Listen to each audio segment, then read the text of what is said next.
Vaya a segunda de Pedro, capítulo número 3. La segunda carta del apóstol Pedro fue dividida en 3 capítulos. Vamos a leer el capítulo 3 en esta mañana, en lo que sería el exhortaciones apostólicas, la parte número 4, la cuarta sesión sobre exhortaciones apostólicas. Déjeme decirle que se encuentran 2 cartas del apóstol Pedro escritas en la parte final de su vida y de su ministerio. De hecho, en alguna de ellas menciona, ¿verdad?, que él ya está próximo a ser sacrificado, a morir. Y entonces, hermano, en estas cartas, ¿verdad?, las de Pedro, principalmente la segunda carta, es una carta, hermano, donde obviamente hay exhortaciones. ¿Qué son las exhortaciones? Llamadas de atención, recordar cosas, que no se olviden ciertas cosas que son importantes. Y entonces en esta mañana vamos a leer el capítulo 3, porque ahí hay una serie de cosas que el apóstol Pedro dejó escritas y que vamos a usar para hablar de estas exhortaciones apostólicas. Amén. Dice así, leo del 1 al 18 y comenzamos a meditar en ello. Queridos hermanos, esta ya es la segunda carta que les escribo. En las 2 he procurado refrescarles la memoria para que con una mente íntegra recuerden las palabras que los santos profetas pronunciaron en el pasado y el mandamiento que dio nuestro Señor y Salvador por medio de los apóstoles. 3. Ante todo, deben saber que en los últimos días vendrán gente burlona que, siguiendo sus malos deseos, ¿sí?, se mofará. ¿Qué hubo de esa promesa de su venida? Nuestros padres murieron y nada ha cambiado desde el principio de la creación. Pero intencionalmente olvidan que desde tiempos antiguos, por la palabra de Dios, existía el cielo y también la tierra que surgió del agua y mediante el agua. 6. Por la palabra y el agua, el mundo de aquel entonces pereció inundado. Y ahora, en esa misma palabra, el cielo y la tierra están guardados para el fuego, reservados para el día del juicio y de la destrucción de los impíos. Tremendas palabras, hermano. 8. Pero no olviden, queridos hermanos, que para el Señor un día es como 1000 años y 1000 años como un día. El Señor no tarda en cumplir su promesa, según entienden algunos la tardanza. Más bien, Él tiene paciencia con ustedes, porque no quiere que nadie perezca, sino que todos se arrepientan. Pero el día del Señor vendrá como un ladrón. En aquel día los cielos desaparecerán con un estruendo espantoso. Los elementos serán destruidos por el fuego y la tierra, con todo lo que hay en ella será quemada. 11. Ya que todo será destruido de esa manera, ¿no deberían vivir ustedes como Dios manda, siguiendo una conducta intachable y esperando ansiosamente la venida del día de Dios? Ese día los cielos serán destruidos por el fuego y los elementos se derretirán con el calor de las llamas. Pero, según su promesa, esperamos un cielo nuevo y una tierra nueva en los que habite la justicia. Versículo 14. Por eso, queridos hermanos, mientras esperan estos acontecimientos, esfuércense para que Dios los halle sin mancha y sin defecto y en paz con Él. Tengan presente que la paciencia de nuestro Señor significa salvación, tal como les escribió también nuestro querido hermano Pablo, con la sabiduría que Dios le dio. En todas sus cartas se refiere a estos mismos temas. Hay en ellas algunos puntos difíciles de entender que los ignorantes e inconstantes tergiversan, como lo hacen también con las demás escrituras para su propia perdición. Versículo 17. Así que ustedes, queridos hermanos, puesto que ya saben esto de antemano, manténganse alerta, no sea que arrastrados por el error de esos libertinos pierdan la estabilidad y caigan. Más bien, crezcan en la gracia y en el conocimiento de nuestro Señor y Salvador Jesucristo. A Él sea la gloria ahora y para siempre. Amén. Hermanos, las últimas palabras registradas por el apóstol Pedro, aquí las tenemos. Lo último que él escribió, que él dijo a las iglesias, hermano, y que está en nuestras Biblias para exhortación también de nuestra vida. Amén. Vamos a hacer un recorrido por este capítulo, hermanos. Hay muchas cosas que decir, pero solamente diremos algunas, hermano. Y primero, recordarles un poquito el contexto. El contexto de las cartas de Pedro, la primera tenía que ver con alentar a los hermanos porque la persecución de la iglesia era una realidad en aquellas regiones a donde fue enviada esta carta. Pero la segunda carta de Pedro ya no vuelve a alentar, vuelve a advertir, vuelve a llamar la atención a los creyentes, ya no sobre la persecución, no porque haya terminado, sino porque ya lo había escrito. Sino que ahora, si usted te toma un tiempo después o ha leído segunda de Pedro, se va a dar cuenta que el contexto de la carta de segunda de Pedro tiene que ver con falsos maestros que están torciendo el mensaje del evangelio de los apóstoles y llevando a la iglesia a algo muy peligroso, que es el libertinaje. De hecho, si usted me acompaña a segunda de Pedro para el capítulo 2, solamente para que el contexto quede claro, dice en segunda de Pedro capítulo 2, en el pueblo judío, versículo 1, hubo falsos profetas, y también entre ustedes, escribe Pedro, habrá falsos maestros que encubiertamente introducirán herejías destructivas al extremo de negar al mismo Señor que los rescató. Esto les traerá una pronta destrucción. Muchos lo seguirán en sus prácticas vergonzosas, y por causa de ellos se difamará el camino de la verdad. Llevados por la avaricia, esos maestros los explotarán a ustedes con palabras engañosas. Desde hace mucho tiempo su condenación está preparada y su destrucción los acecha. Entonces, como puede ver, el tema principal y la advertencia que el apóstol Pedro tenía en su corazón era advertir a la iglesia de los falsos maestros, hermano, principalmente de libertinaje. ¿Por qué digo principalmente de libertinaje? Bueno, por lo que dice el versículo 19 y 20 de ese mismo capítulo. Para no leerlo todo, le resumo, y dice el 19. Está hablando de ellos, de lo que estoy leyendo en el capítulo 2, versículo 1, 2 y 3, sigo leyendo, y en el 19 dice, les prometen libertad cuando ellos mismos son esclavos de la corrupción. Ese es el libertinaje, hermano. El libertinaje es hablar mucho de libertad, pero al mismo tiempo estar esclavizados al pecado, esclavos de la corrupción, ya que cada uno es esclavo de aquello que lo ha dominado. Versículo 20 dice, si habiendo escapado de la contaminación del mundo por haber conocido a nuestro Señor y Salvador Jesucristo, vuelven a enredarse en ella y son vencidos, terminan en peores condiciones que al principio.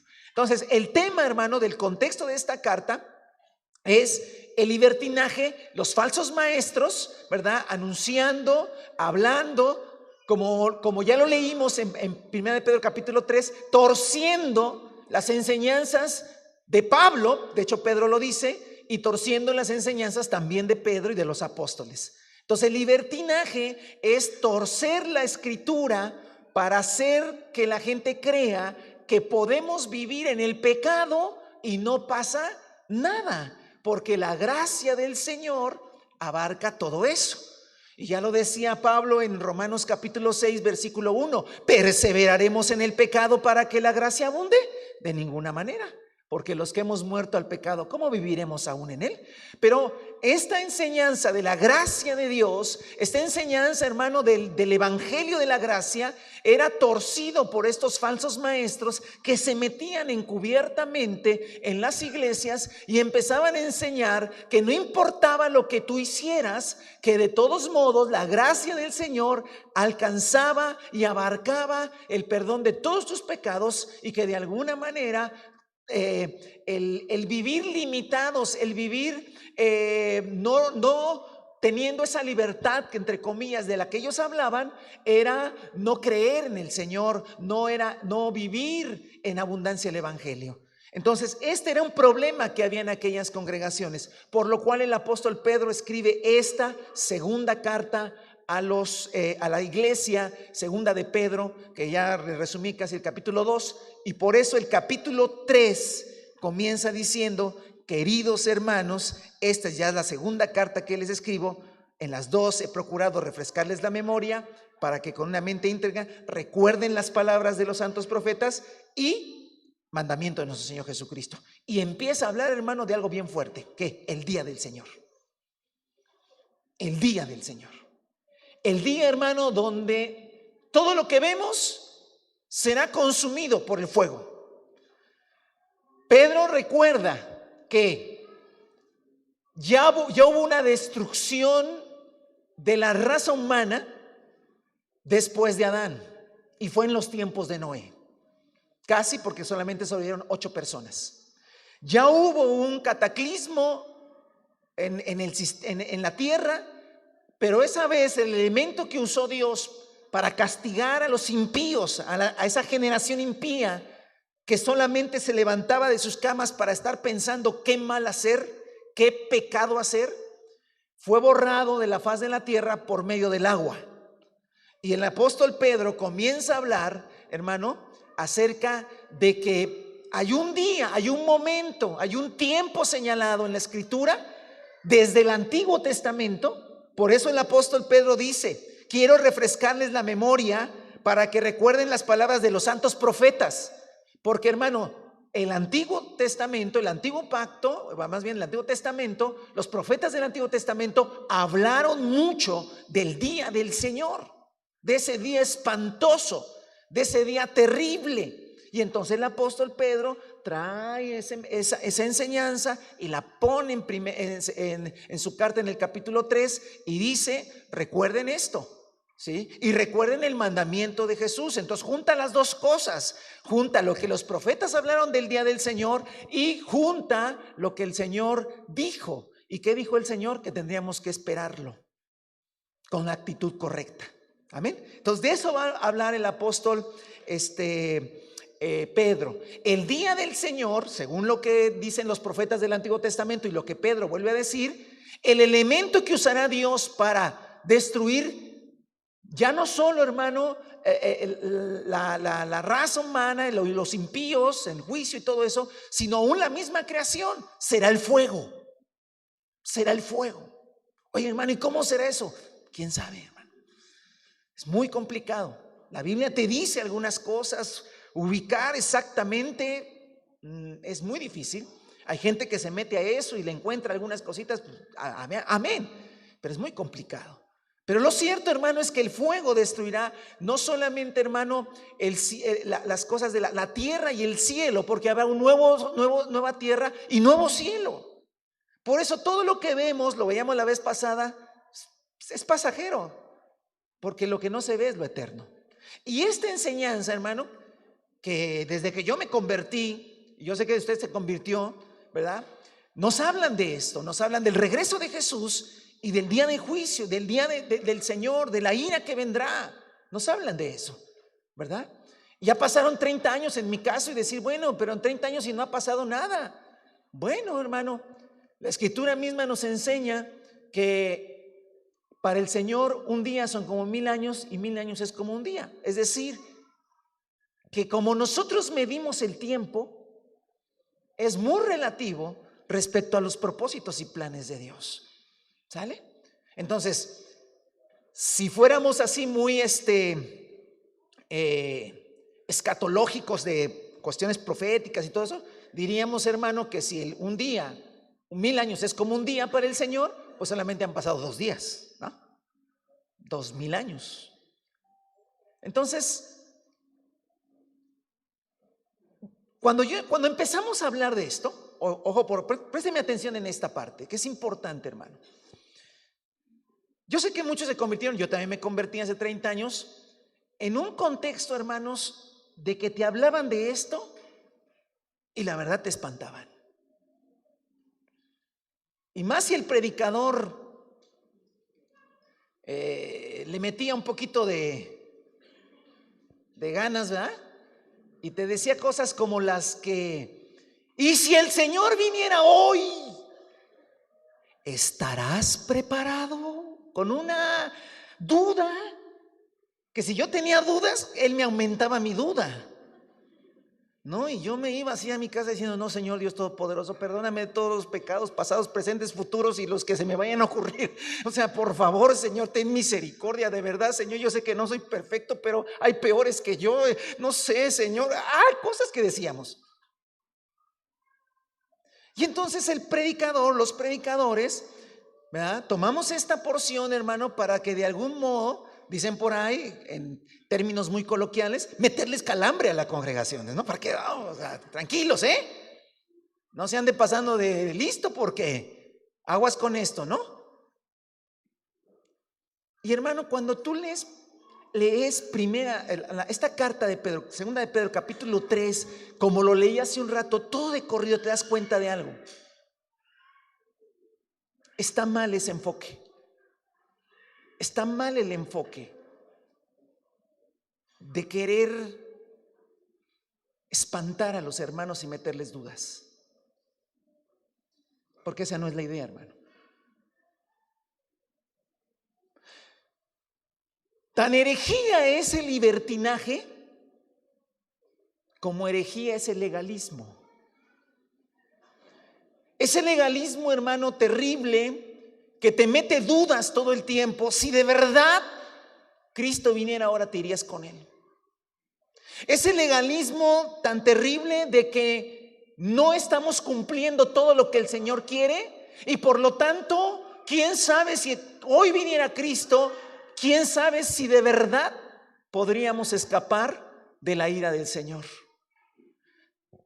El libertinaje que no le importa nada, que vive una vida ligera en esta vida, porque argumenta que tiene una fe tan maravillosa que le cree al Señor y que su gracia, como aquel que vive totalmente angustiado todos los días sin saber si de verdad será o no será. Esos dos extremos, hermanos, son erróneos. Y a veces el cristianismo pasa, hermano, a mí me pasó, se lo decía la vez pasada, yo conocí un evangelio legalista, donde el predicador nos espantaba, donde más cuando nos decían, y mire, hermano, y Israel, que es y es cierto, todo esto que se decía, Israel es el cronómetro de Dios, los tiempos de Dios, entonces se aproxima la venida de Cristo, está a las puertas. No, hermanos.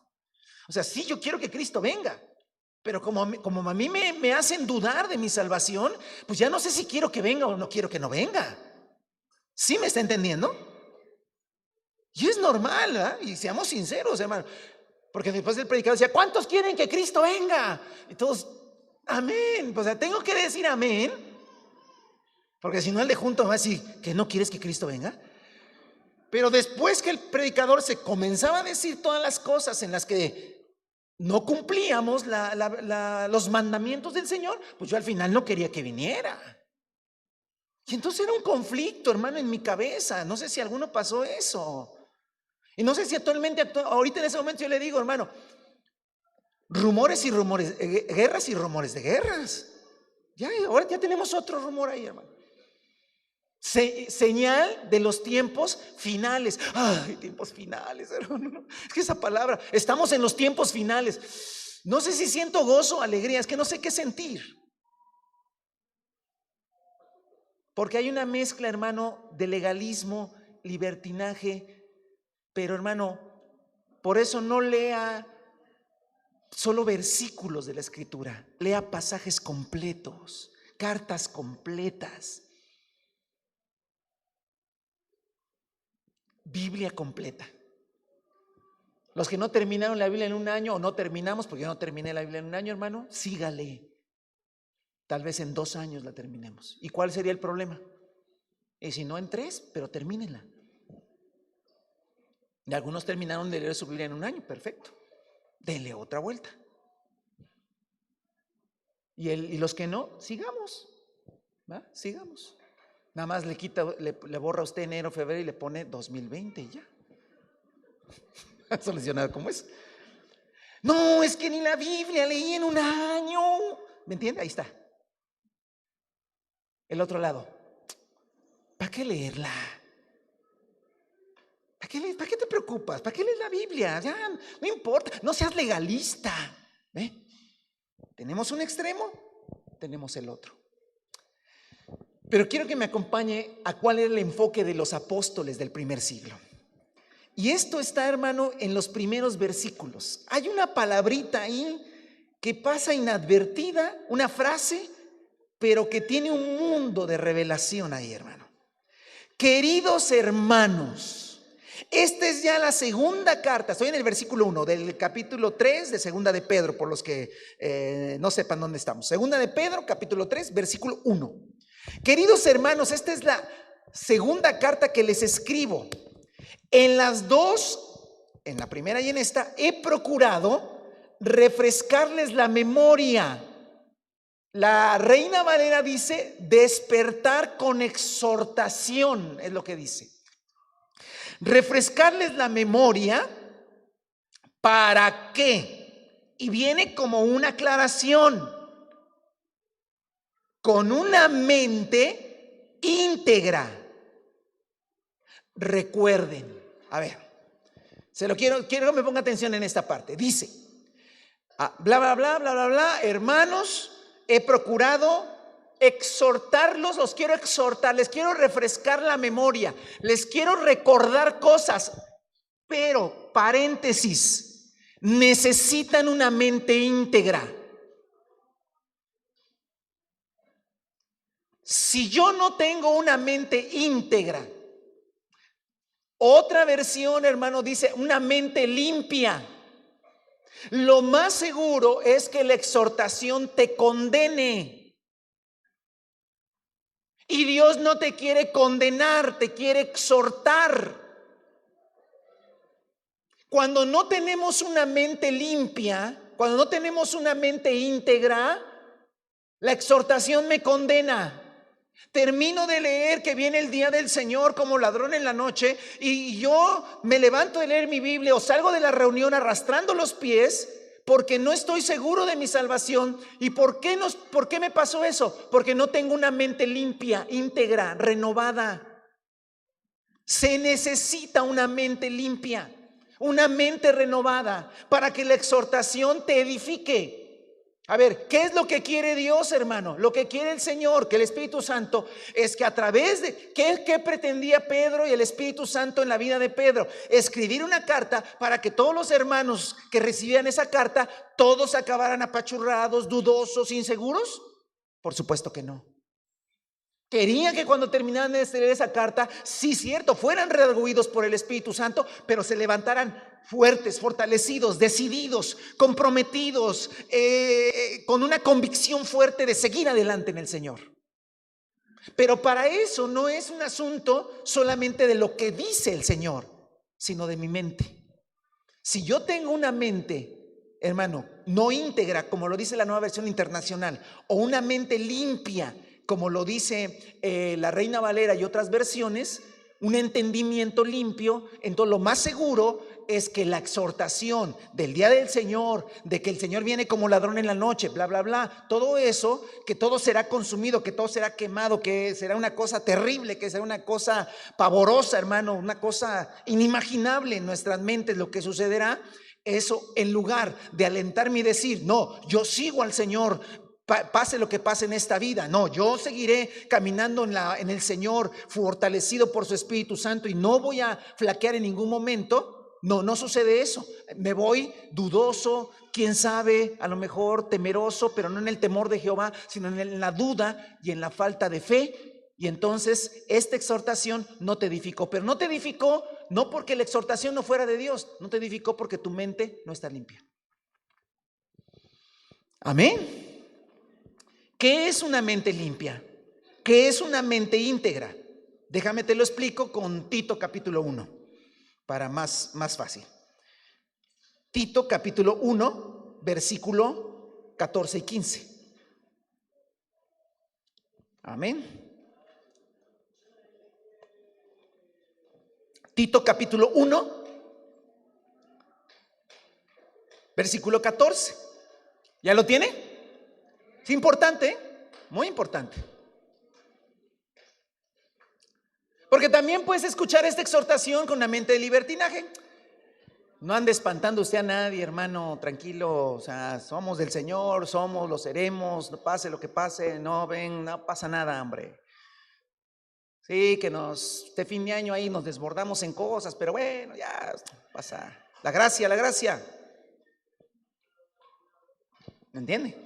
Mientras que el otro está, perdón, Señor, perdón, el otro, no, los dos extremos están equivocados. y son herejías. Dice, Tito 1:14 dice, y no hagan caso de leyendas judías, ni de lo que exigen esos que rechazan la verdad. Para los puros todo es puro, para los limpios todo es limpio, pero para los corruptos e incrédulos no hay nada limpio, no hay nada puro. Al contrario, tienen corrompida la mente y la conciencia. ¿Qué significa esto, hermano? Significa que una mente que no es limpia es una mente que no le ha creído al Señor, de que el Señor le ha perdonado y que es un hijo de Dios. Y entonces se anda condenando en todo lo que hace, se condena, ¿sí? En lugar de, fíjese lo que es una mente corrompida. En lugar de ver la bendición de orar, está viendo el error de no orar.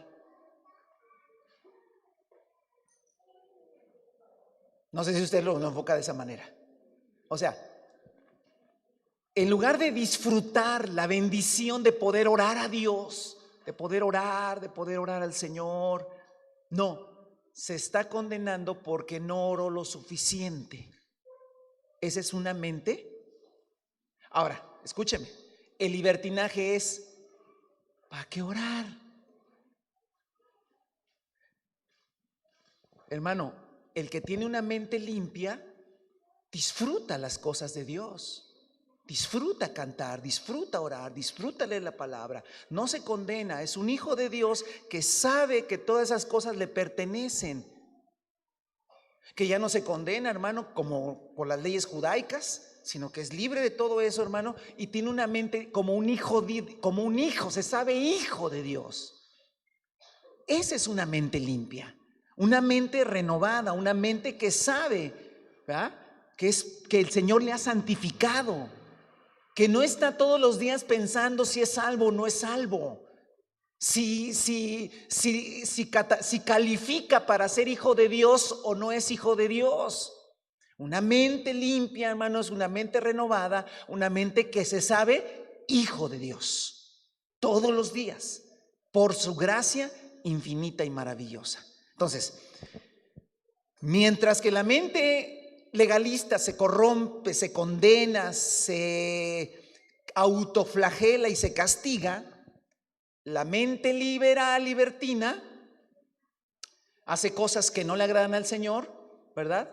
Pero Él se justifica siempre que todo está perfecto. Entonces, regresando, hermano, a segunda de Pedro, ¿sí? Segunda de Pedro, capítulo 3, ¿sí? Retomo las palabras que dicen: queridos hermanos, esta ya es la segunda carta que les escribo. En las 2 he procurado refrescarles la memoria para que con una mente íntegra, ¿sí? Ahora, tú tienes una mente, te sabes hijo de Dios, te sabes que no vives en condenación, ya no hay más condenación. Ahora pues, ninguna condenación hay para los que están en Cristo Jesús. Amén. Entonces, en Cristo Jesús no vives en condenación, ¿sí? Hay unos cantos hermosos que hablan de esto, hermano. No es cierto, no más condenación. No es que el Señor te está poniendo todos los momentos, hermano, y si no te portas bien, te vas a perder, y entonces vas a perderte, y te vas a perder, y no, ya te perdiste. No, así no podemos vivir, hermano. Así no podemos vivir.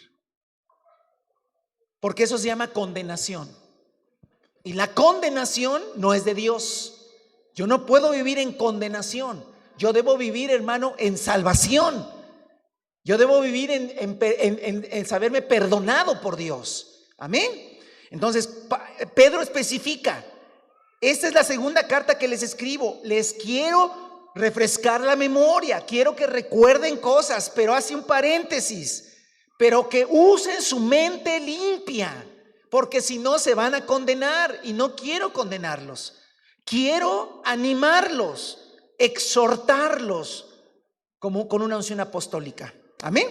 Y entonces, versículo 2: recuerden las palabras de los santos profetas, el día del Señor, ahí está, que vendrá de una manera poderosa, ahorita lo leemos, y el mandamiento que dio. Vamos primeramente a lo que hablaron los santos profetas que pronunciaron en el pasado. Y está en el versículo 3 en adelante, el día del Señor. Ante todo deben saber que en los últimos días, que estamos en los últimos días, por supuesto que estamos en los últimos días, vendrá gente burlona que siguiendo sus malos deseos se mofará. ¿Qué hubo de esa promesa de su venida? Porque el día del Señor está marcado por la venida de Cristo. Nuestros padres murieron y nada ha cambiado desde el principio de la creación. Ese es el argumento, hermano, que ya desde entonces se decía y que se sigue diciendo. Cristo no va a regresar. Ese es un cuento chino que les contaron a los creyentes, a los cristianos, ¿verdad? Que han creído durante 2000 años y que los primeros cristianos lo esperaban. Nunca llegó. Pasó el siglo 1, el 2, el 3, el 4, el 5, el 6, el 7, el 8, el 9, el 10, el 11, el 12, el 13, el 14, el 15, el 16, el 17, el 18, el 19, 20, 21. Y usted dice, ¿de veras, hermano? Ahorita que ya los pone usted así, ya son un montón. Y todo sigue igual desde el principio, dice. Y vea el argumento de Pedro. No todo está igual que desde el principio. Versículo 5. Pero intencionalmente olvidan que desde tiempos antiguos, por la palabra de Dios, existe el cielo y también la tierra. ¿Por qué existe el cielo y la tierra, hermano? Por la palabra de Dios. Y eso es importante, hermano. Es importantísimo. ¿Por qué le puso ese argumento Pedro? Pedro pone un argumento que parece así como que, ¿y para qué dice de eso? Porque por lo que va a decir a continuación. Todo lo que vemos existió porque Dios dijo, por su palabra. No es cierto que hubo una coincidencia casual en el universo. Órale. Hay una película, si no la han visto, se llama Todo es cuestión de fe. Véanla, está muy interesante. Es cuestión de fe, algo así, ¿no, Juan? ¿Se llama? No sé, cuestión de fe, algo así. O todo es por fe. Que habla acerca del argumento bíblico, que es por fe, y del argumento científico, que también es por fe. Porque para todo hay que creer, también lo científico. Hace miles de millones de años, eso es fe. Hay que creer eso, hay que tener fe. Entonces está buena esa película. Entonces, nosotros creemos que, hermano, todo fue creado por la palabra. Y que todo se sostiene, ¿por qué? Por la palabra. Y si la palabra dice que va a ser destruido,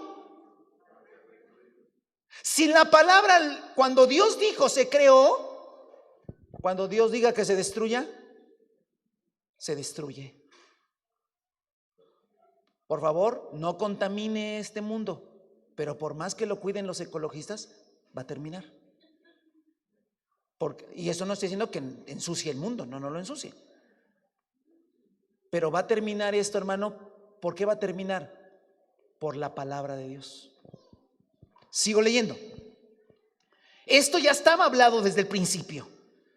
Pero dice, pero intencionalmente olvidan que desde tiempos antiguos por la palabra de Dios existió el cielo y también la tierra, que surgió del agua.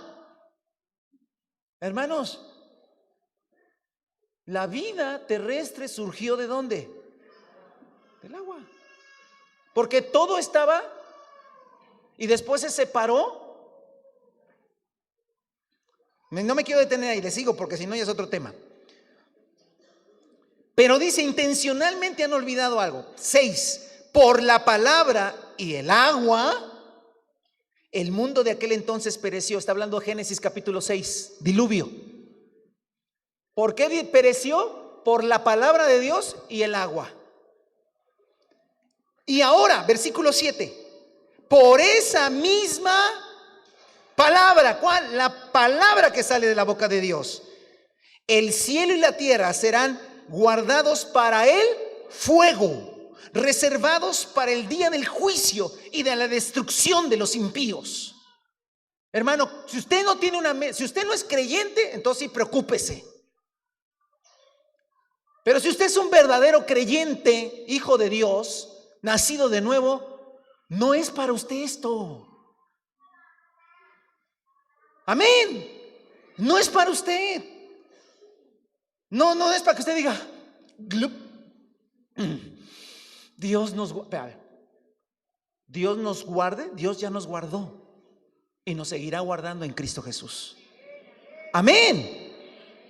Amén. Si usted tiene una mente que yo le invito a que se arrepienta, que se entregue de verdad al Señor y tome una convicción en Cristo, experimente el nuevo nacimiento y ahí se ancle su fe y no se mueva de ahí. Porque ve, hermano, a veces los predicadores cometemos un grave error.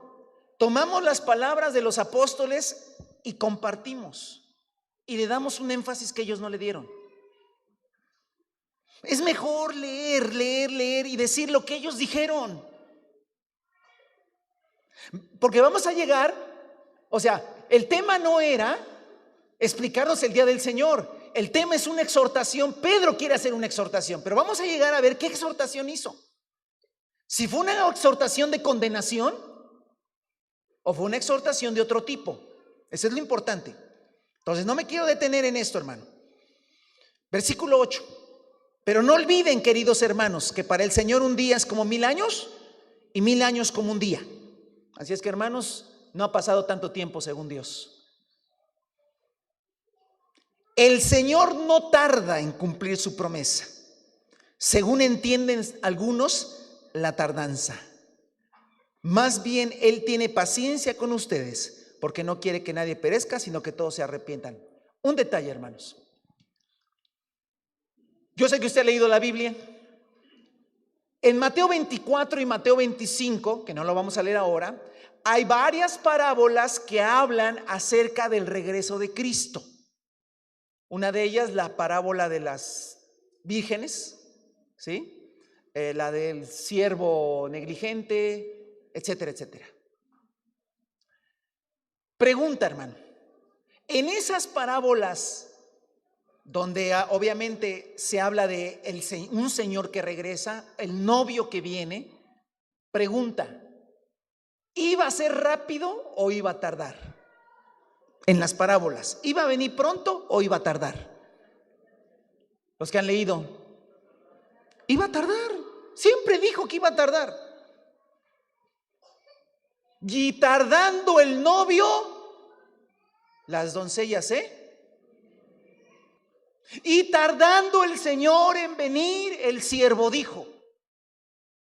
Hermano, Jesucristo dijo que iba ¿a qué? A tardar. No engañó a nadie. Amén. Entonces, hermano, la tardanza de Jesús en regresar es bíblica.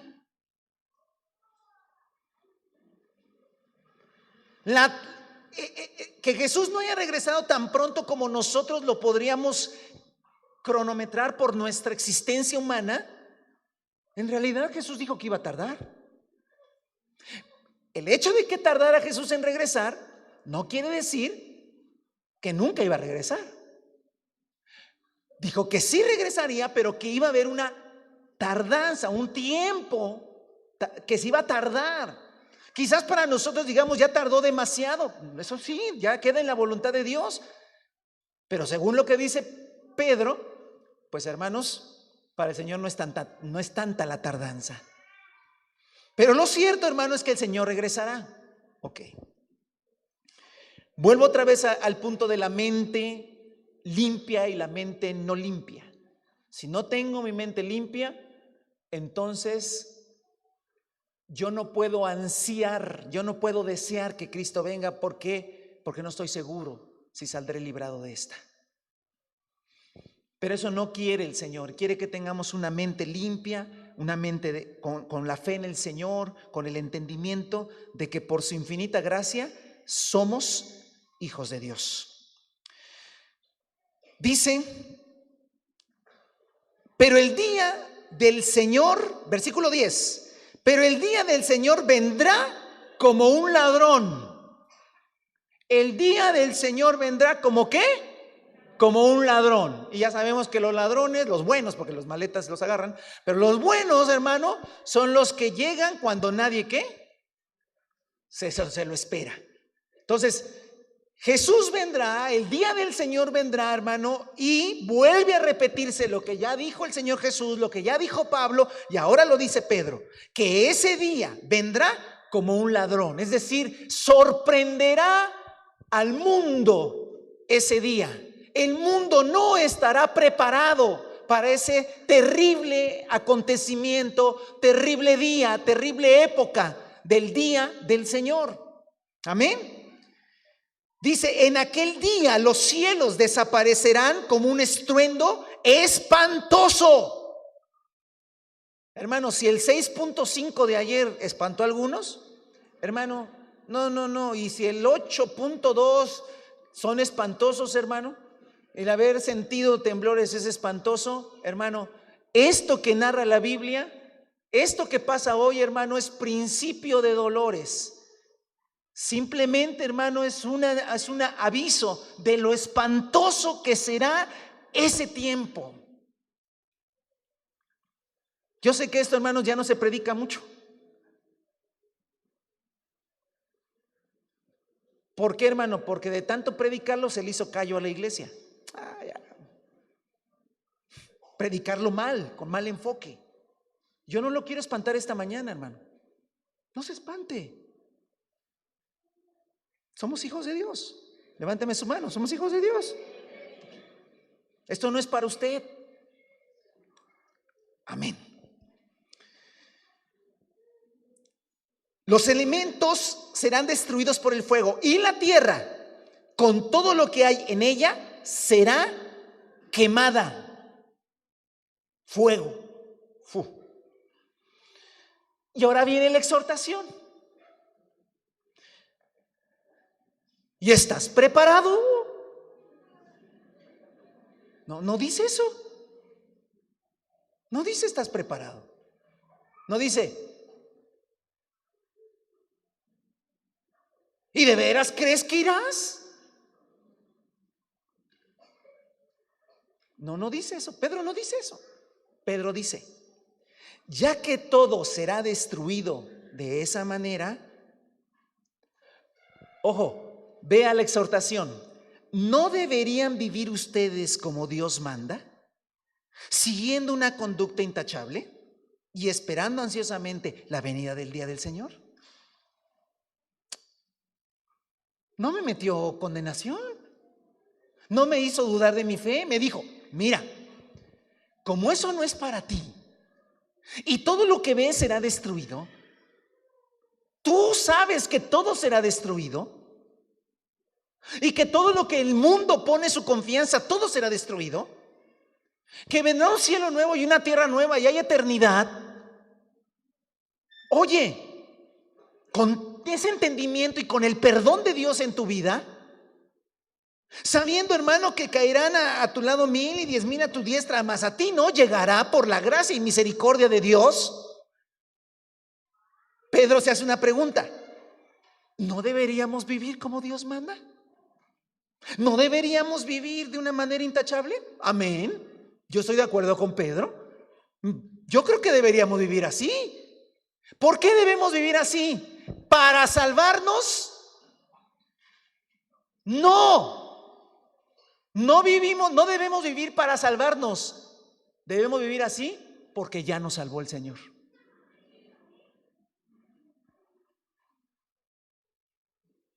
Ese para y ese por hacen toda la diferencia. Todavía hay muchos cristianos que quieren vivir una vida intachable para salvarse, como un medio. Y entonces, hermano, si tú te vas a salvar con las acciones que tú realizas, has caído de la gracia. Ya ve, yo le dije que los de libertinaje teníamos la razón. Teníamos la razón porque ustedes quieren salvarse por sus obras. Nosotros somos salvos sino obras. No, también estás equivocado. Y deja que lleguemos al final del capítulo y te pone una patiza Pedro. Estás equivocado. No, yo voy a vivir una vida como Dios manda y una vida intachable por una cosa, hermano: porque soy hijo de Dios y me ha librado de algo terrible y espantoso. Y por su espíritu, hermano, y la gratitud y el amor y la dependencia y el sometimiento al que estamos en Cristo Jesús, hermano, podemos vivir una vida que agrade a nuestro Señor en esta tierra. Pero no lo vamos a hacer lo vamos a hacer porque somos. Cuando no tienes una limpia conciencia, que yo le digo hace 30 años, hace 25 años, que yo escuchaba que Cristo venía y viene y amén, gloria a Dios, y el predicador nos enfatizaba mucho nuestras carencias y nuestras cosas que a lo mejor no habíamos entendido todavía, y luego se metía con formas, hábitos muy particulares de él que a él no le gustaban, ¿verdad?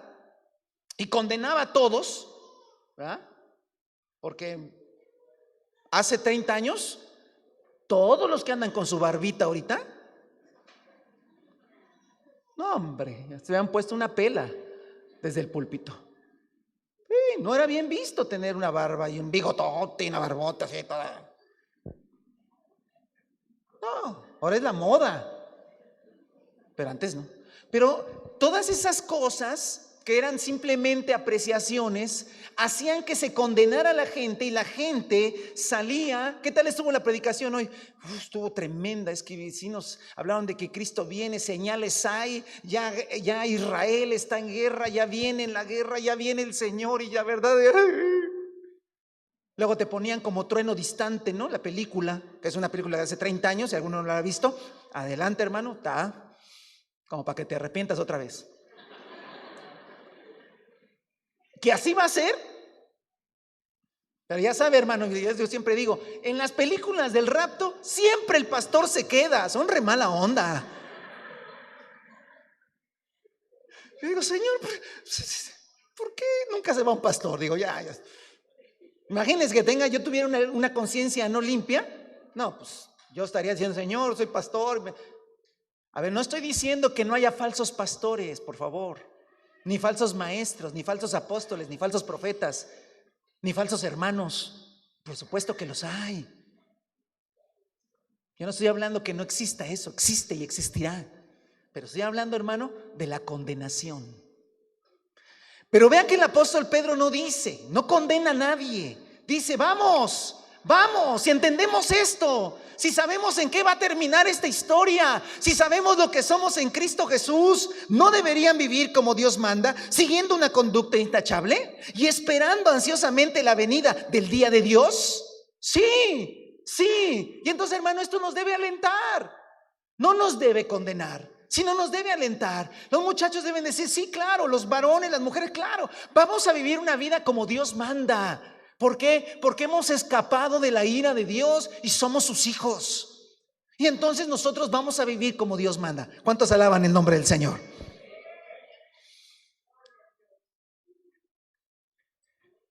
Ese día los cielos serán destruidos por el fuego y los elementos se derretirán por el calor de las llamas. Pero según su promesa, esperamos, ahí está, hermano, es lo que nos alienta nuestro corazón. ¿Qué esperamos nosotros? Un cielo nuevo y una tierra nueva en donde habite ¿la qué? La justicia. Aleluya. Y esto, hermano, como nosotros somos llamados a eso, hermano, nosotros estamos llamados a una vida en santidad. ¡Ey, los de libertinaje! No, estás equivocado pensar que puedes vivir una vida ligera y no pasa nada, estás mal enfocado, no. Tienes que vivir una vida, o debemos vivir una vida como Dios manda. ¿Por qué? Porque así está diseñado el evangelio. El evangelio, hermano, está diseñado para una vida en santidad. Grabes eso. El evangelio está diseñado para una vida en santidad, pero no una vida en santidad por el esfuerzo humano, una vida en santidad por el poder del Espíritu Santo. Si la gracia se vuelve pecado, ya no es el evangelio de Jesucristo. El evangelio de Jesucristo es una vida en santidad. Fruto no de mi esfuerzo, fruto del poder de Dios. Porque mire, ahí le va esta. ¿Qué dice el versículo 11? Ya que todo será destruido de esta manera, ¿no deberían vivir como Dios manda? Póngale pausa. Váyase al capítulo 1, versículo 3. ¿No deberían vivir como Dios manda? Sí. Y mire lo que dice el 1:3. Su divino poder, al darnos el conocimiento de aquel que nos llamó por su propia gloria y potencia, nos ha concedido todas las cosas que necesitamos para vivir como Dios manda.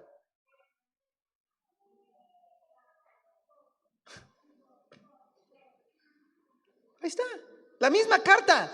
Ya Pedro dijo que Dios nos ha dado todo lo que necesitamos para vivir como Él quiere.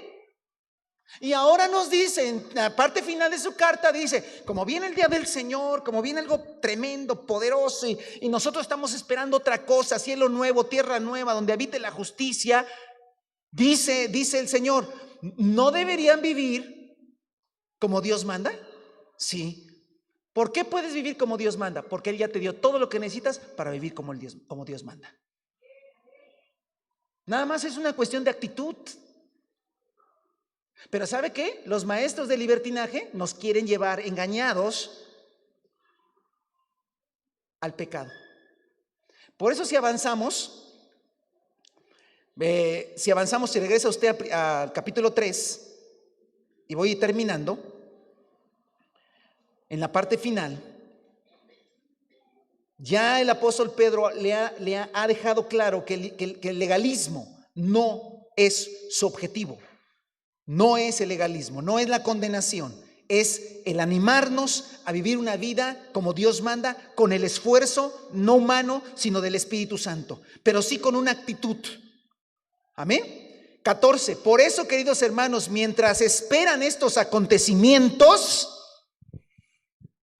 mientras los esperamos, porque sucederán, llegarán, esfuércense para que Dios los halle sin mancha y sin defecto y en paz con Él. Sigue sin haber condenación, hermano. No, a ver, aquí no está condenando a nadie, está diciendo, hermano, esto es lo normal, esto es lo normal.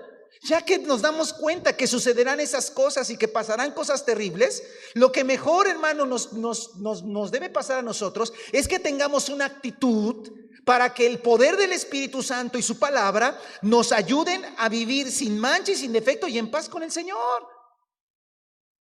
Listo. No se mete en broncas con el Señor. ¿Para qué se pone a pelear con Dios? No va a poder con Él. Ríndase, humíllese. Es tu Padre. Te gobierna el Espíritu Santo. Haz esto, lo hago. Perdona. Deja eso, déjalo ya. Esa es la exhortación que hace el apóstol Pedro. Vivamos rectamente. Él nos ha dado el poder para hacerlo. Amén. Si puedes obedecer a tus padres, si puedes. Antes no podías, hoy sí puedes, por el poder del Espíritu Santo. Varones, podemos vivir una vida de integridad en nuestras finanzas, en nuestro matrimonio, en todo. Sí podemos vivir una vida de integridad, porque el Señor nos ha dado el poder para hacerlo. Amén. Vamos a hacerlo simplemente. El Señor va a venir, que me encuentre, hermano, en la posición donde el Evangelio me puso y no me muevo de ahí. Aleluya. Versículos finales, hermanos. Versículo 15. Tengan presente que la paciencia de nuestro Señor significa salvación, tal como les escribió también nuestro querido hermano Pablo, con la sabiduría que Dios le dio. En todas sus cartas se refiere a estos mismos temas. Hay en ellas algunos puntos difíciles de entender, que los ignorantes e inconstantes tergiversan, como lo hacen también con las demás escrituras para su propia perdición. Aquí está, del libertinaje, porque el tema del capítulo 2 es el libertinaje y cierra con el libertinaje. ¿Quiénes tergiversan el evangelio? Los del libertinaje. ¿Sale? Me encontré una página de internet que dice Iglesia de Ministerio La Gracia. Me metí, no estoy diciendo que todos los que se llaman Gracia están mal, me metí, vi al predicador, hermano. Wow, una cosa terrible, hermano. Gracia. Y está bien, todo es gracia. Y ese tipo de enseñanza, hermano, lleva a la persona, a ver, todo me es lícito, mas no todo me conviene. Todo me es lícito, mas yo no me volveré esclavo de nada. Y si yo estaba atado en el pecado y el Señor me liberó, ahora ¿para qué me vuelvo a atar en lo mismo? Dice, así que ustedes, queridos hermanos, puesto que ya saben esto de antemano, manténganse alerta. No sea que, arrastrados por el error de esos libertinos, pierdan su estabilidad y caigan. Porque sí, hermano, decirse cristiano y estar pecando no agrada a Dios. No es así. También ya has caído de la gracia. No es así. Capítulo 2 de Pedro, léase todo, ya no me dio tiempo de leerlo, hermano, léase todo, cómo Dios condena una actitud pecaminosa en uno que se llame creyente, deliberadamente pecaminoso. No, hermano, no me condenes, Cristo, no, si estás actuando en pecado consciente y estás practicando el pecado, el evangelio se diluyó de tu vida. No estoy diciendo, hermano, si alguno hubiere pecado, abogado tenemos para con el Padre. Estamos hablando, hermano, de ya pecar por doctrina, por enseñanza. A eso me estoy refiriendo. Y lo otro también es pecado. Versículo 18. Más bien crezcan en la gracia. Ya ve, hermano, hay que crecer en la gracia. Sí, pero hay algo que se le agrega. Y en el conocimiento de nuestro Señor y Salvador Jesucristo. Hermano, si yo solamente me centro en la gracia, y desconozco al Dios de la gracia, lo más seguro es que distorsione la gracia. Hermano, te lo dije, creo que fue en los bautizos. Si no conocemos al Dios temible y terrible, si no conocemos al Dios, hermano, que acabamos de leer, que destruirá todo lo que vemos por fuego, que será el día de la ira del Dios Todopoderoso, si yo no conozco ese Dios, yo no voy a entender su gracia. Y cuando yo conozco ese Dios, entiendo su gracia y crezco en la gracia. Crezco en el favor de Dios porque sé que yo no puedo hacer nada por mí mismo y que todo depende de Él. Hermano, yo le invito que este año usted viva en la gracia del Señor. Si hay algo que no está en su vida bien, póngalo delante del Señor y pídale al Señor que su poder haga que se desate sobre su vida y usted pueda vencer eso que no ha podido vencer. Porque usted va a depender de la gracia del Señor. Usted vaya con el Señor y dígale: Señor, mi carácter, esto, aquello no está respondiendo a lo que el evangelio propone. Necesito que tu gracia se manifieste. Hermano, se va a manifestar su gracia. Pero cuando yo desconozco al Dios grande y temible, pienso que la gracia es una licencia para pecar.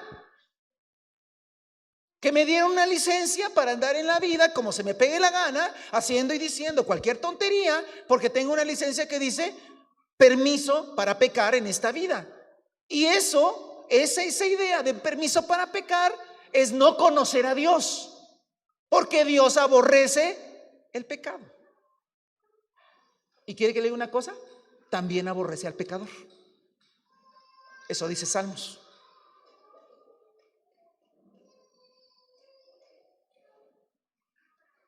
Que amó al pecador, sí, envió a su Hijo Jesucristo por amor. Pero la Biblia dice, hermano, que Dios aborrece el pecado y aborrece al pecador también. Entonces, no es un permiso para pecar, sino al contrario. La gracia, hermano, es el poder de Dios para que podamos vivir como Él quiere, como Dios manda, como a Él le agrada. Y vivir como Dios agrada, hermano, es lo normal, es lo que Él quiere. Mientras que nos avisa de lo que vendrá y de lo terrible que será el juicio del día final, del día de la ira de Dios en esta tierra, donde, hermano, el impío, el inicuo, el pecador será arrasado. Hermano, prediquemos más a Jesucristo y que mucha más gente se salve, porque Dios quiere que todos se salven. Pero, hermano, nosotros en lo particular necesitamos vivir una vida como Dios manda. Y yo le animo, hermano, como Pedro nos anima. Podemos vivir en santidad, podemos vivir. Se puede vivir un matrimonio en santidad, se puede vivir un matrimonio donde se honra a Dios, se puede tener familias, hermanos, donde el Rey de Reyes y Señor de Señor Jesucristo reine. Varones, podemos vivir una vida de integridad, que nadie nos acuse de absolutamente nada. Mujeres, se puede vivir una vida de integridad, de amor, de sometimiento, de santidad, de sabiduría. Varones, jóvenes, niños, se puede. Y yo los animo que en el nombre de Cristo Jesús vivamos este 2020 honrando a Dios con el poder que Él puso dentro de nosotros. No demos ninguna oportunidad a que el libertinaje relaje las cosas. Tampoco se condene, porque esa es una mente sucia, no es una mente limpia. Tengan su conciencia limpia, sirvan al Señor con limpia conciencia, pero no permita que le digan que todo esto se vale y se vale y se vale y por qué no es pecado, ¿no? A ver, hermano, si tú sientes el redarguir del Espíritu Santo en algo incorrecto, no lo hagas. Y si sabes que eso que vas a hacer le escandaliza a tu hermano, tampoco lo hagas por amor. De todos modos, hermano, todo será consumido por el fuego y nada permanecerá. Solamente permanecerán los que hacen la voluntad de Dios. Ya me condenó, hermano. ¿No? ¿Por qué lo condené? Porque dice que nada más los que hacen la voluntad de Dios y yo no la hago. ¿No la haces? Te invito a que la hagas. ¿Cómo? Con el poder de Dios que está en tu vida. Y si tú no tienes ese poder, entonces yo te invito a que te entregues a Jesucristo, que de verdad te conviertas al Señor, que de verdad haya un cambio en tu vida. Cuando eso suceda, amén. Si eso no ha sucedido, entonces sí preocúpate, porque la ira de Dios está sobre ti. Pero si tú ya has experimentado esto, no digas, bueno, lo bueno es que la ira de Dios ya no está sobre mí. Wow. Entonces ya a hacer cosas incorrectas. ¿Cómo? No, la exhortación de Pedro es: ¿nos hemos librado del día del Señor? Amén. ¿No deberíamos vivir como Dios manda? Sí, con el poder del Espíritu Santo. Pónganse sobre sus pies, hermanos, esta mañana. Y que esta exhortación